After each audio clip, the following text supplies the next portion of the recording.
here we have Beth Boynton. I am Marie. Sure. How are Hello. you?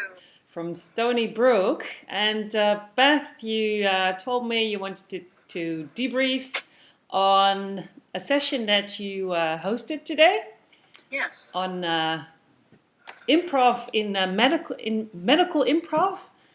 Yes, and specifically to help us promote dignity in relationships. Mm-hmm. So it's kind of an adaptation of status work. You guys have done some of the status walk and status cards. Yes. And, So how did you get into the field of medical?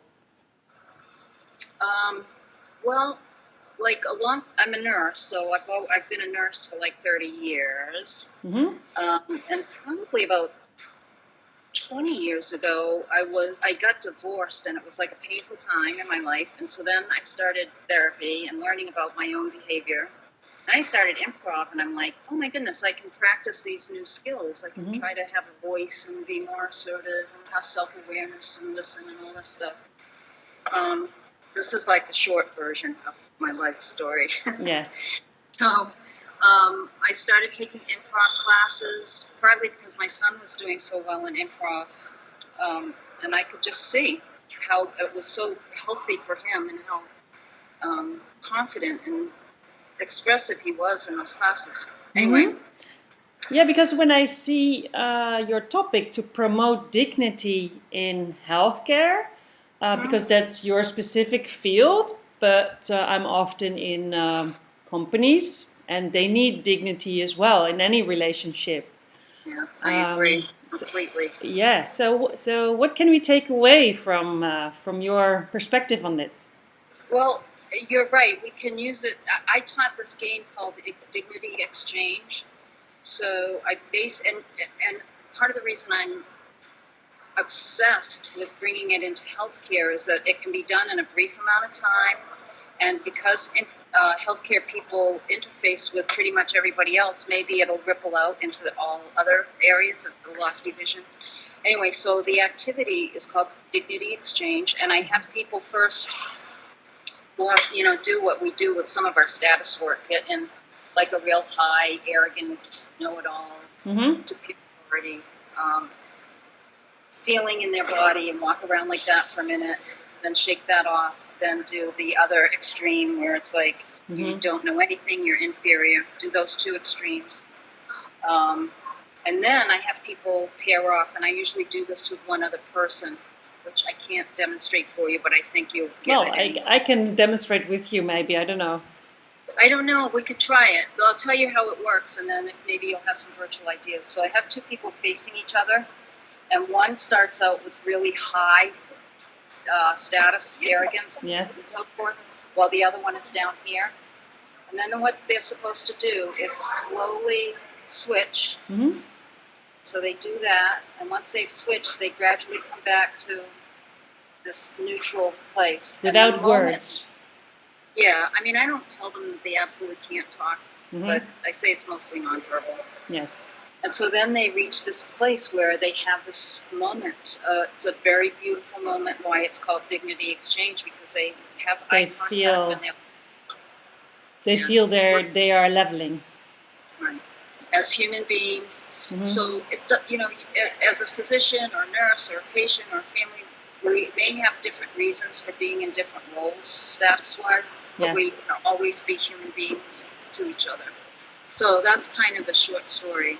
Yeah, it's nice. How did the participants go with it, and what were some takeaways from the debrief? There were 18 in the group, plus my intern, Dwyer Bessie, who's been helping me. And some of the comments were, like one person said it made her tear up, like it was such a visceral moment when she got to the place of dignity. Another person said she realized that she was more comfortable in the high status position, and she told me on her way out that it made her aware of how that might make other people feel. So for a 10-minute investment in time, let's see, what else did other people say? That they didn't like feeling the inferior place, and that just a general sense of how powerful that moment a lot of people go like this, but I think that might be because that's how I demonstrated it. But if Okay. you see this, In the end, when they say goodbye. Yeah. yeah. But some people are doing that. Other people are like just, opening their arms. These two men are shaking hands. How long do people generally stay in the leveling moment before they continue? Oh, that's a good question. Well, the leveling moment is kind of the end point. Yeah, so because you don't want to leave there. Yeah. At least that would be my idea. Like, this is a good way. Yeah. It also reminds me of the longer eye gaze exercises, and this could be like the perfect introduction to that, to really get to a place where you meet each other and then do a 2 or a 4 minute eye gaze. Yeah, that's a great idea. That's a great use. And to answer your question, just a few seconds, it's just a beautiful few seconds. And then, other people were saying that we should do more of it. So it was a 45-minute talk, so it was pretty fast paced, but doing it like that in that way, or doing it repeatedly with different people to just kind of do, get that sense of what that feels like with other people. So what did you, I'm curious, what did you learn from hosting the session? We're all experiential learners, so. I learned that sometimes I don't allow enough time. I had a few scenarios that were like examples of dignity in healthcare and examples of not dignity between patients and nurses and doctors, or different players. So we didn't get to act them all out. So I felt a little bad about that. And yet I also felt affirmed that this activity, Dignity Exchange, the more we can get people to play with it and take it into the world. I totally agree.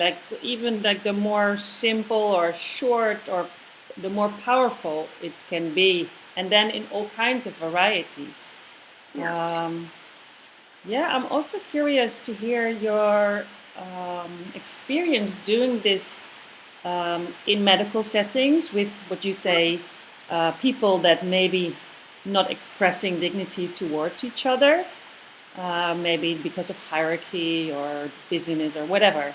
How do they react or respond to doing this exercise? Or are there even people that say, I'm not doing this because I don't want to have this eye contact? I haven't had anybody refuse, but I'm sure that some in the room have felt reluctant or, pushing their buttons a little bit. I had one woman, this was a kind of a big group in Chicago a few years ago, and one woman said, "Oh my God, we have to do this. We need this so much in healthcare. We should do it every day."